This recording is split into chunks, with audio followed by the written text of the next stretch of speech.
Everyone, hello my beautiful people. Una see the way shame take catch people now.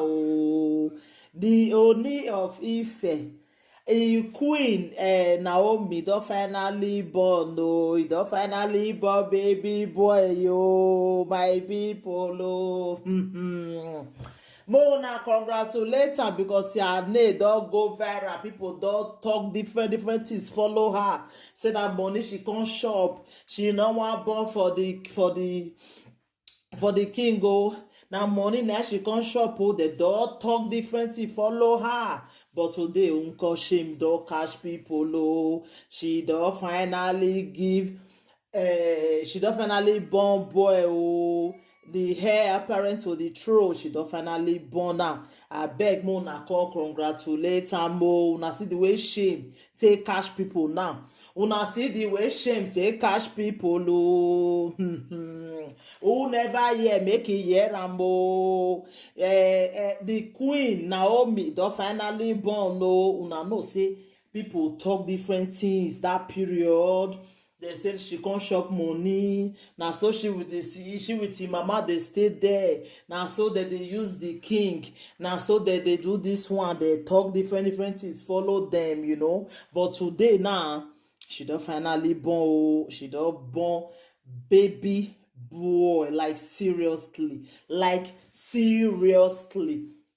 she don finally born baby boy. Yo, una see, una wey dey talk wetin una eye no reach, una wey dey carry fake rumor, una just dey talk. She just of it dey where she wan for born pikin. She just say no need to talk too much. Make she just of it dey look una. If una don yeye una sef finish, na im the king come finally come out now say him wife don born for am. O, he no get when e take leave am. O, he don finally born. O, because she no dey around dey go born, people dey talk different things follow her. Una see matter na. Shame don catch people. Shame don catch people.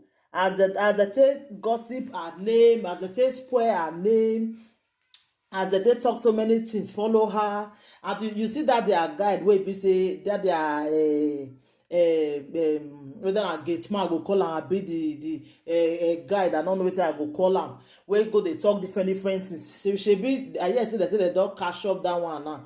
They don finally drive that one for the palace, you know.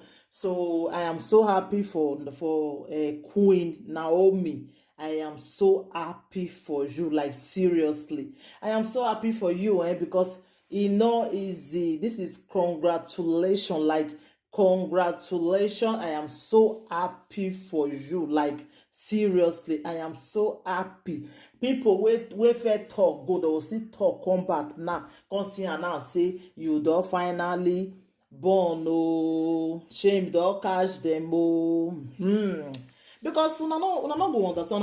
I know say una go dey surprise say why DJ dey talk like this, because this lady, they don talk different things. Social media don talk. They don talk say she na money she come shop.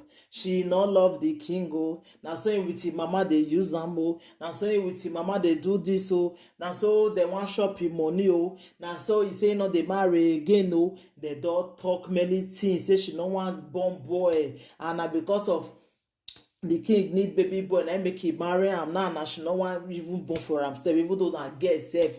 You know, they don't talk, they don't tire. But today, now, God don't prove all of the wrong. Come see and say, she not be waiting that they think about her. She don't finally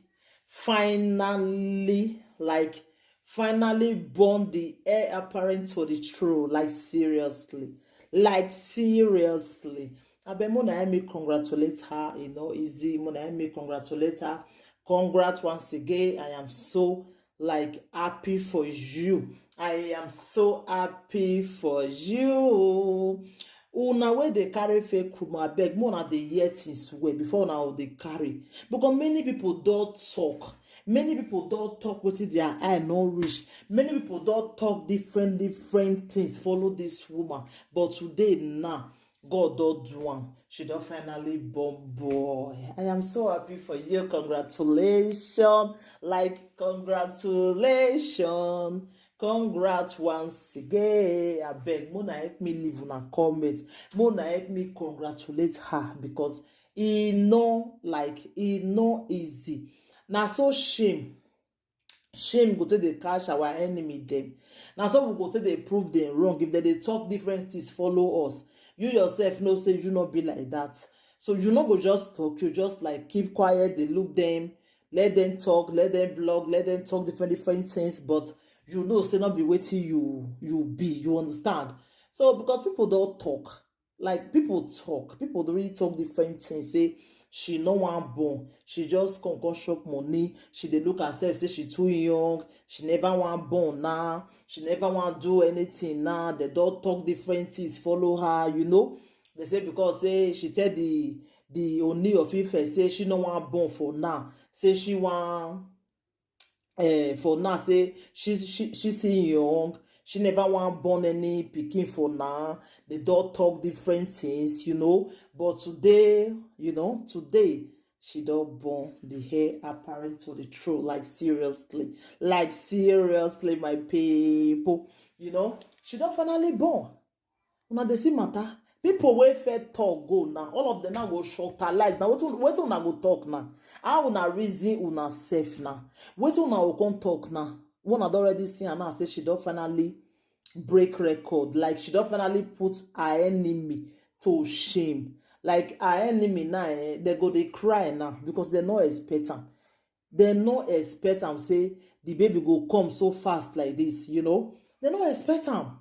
Because they don't talk. People talk different things. They talk. When I say they talk, and also when I go to surprise, say why the DJ they say they talk. They talk. People talk different things.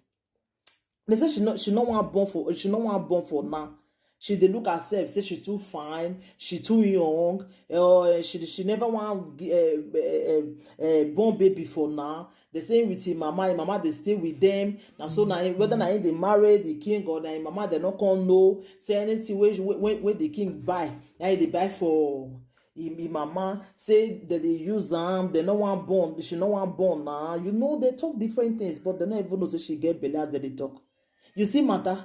They not know say pikin dey even dey come on his way. Una dey see matter, and at the same baby boy na he come still born. So God is great, really.